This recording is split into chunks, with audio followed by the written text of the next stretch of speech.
on 9, a Charlotte father is defending himself. He's out on bond after he left his kids alone in a car. One of them passed out after rolling his neck up in the window. Well, the father's now facing a number of charges, including child abuse. He told Channel 9's Hunter Sines that he only left his kids alone for just a few minutes. That father tells me he came to this Baptist church here in Charlotte's Belmont neighborhood to pay respects to a friend who died.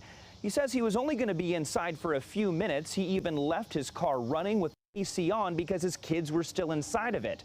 But when he came out, his son wasn't breathing. It mean everything.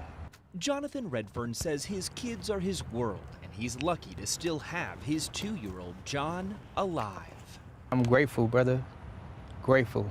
He says he left John and his 2 other children, a 1-year-old and 5-week-old, in this car with the AC on and quickly stepped inside a funeral in Charlotte's Belmont neighborhood earlier this month, in the middle of the day. He says he even asked a friend to keep an eye on his car, that he would only be a few minutes. But when he came back, he says he was met with panic from a bystander. They was like, man, you need to hurry up.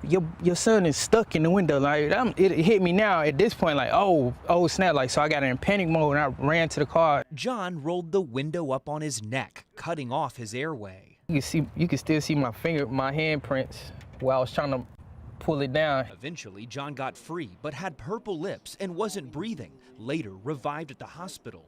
Police charged Redfern with child abuse causing serious injuries and 2 other misdemeanors. Court records say Redfern was seen on surveillance going into the funeral and not coming out until 15 minutes later. He says that's not true and that he'd never wish harm on his kids. But I never neglect my children or abuse my children. Like, come on, man.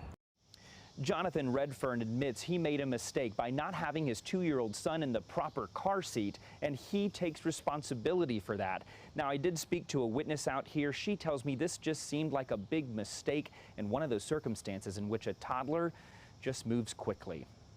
In Charlotte's Belmont neighborhood, Hunter Sines, Channel 9 Eyewitness News.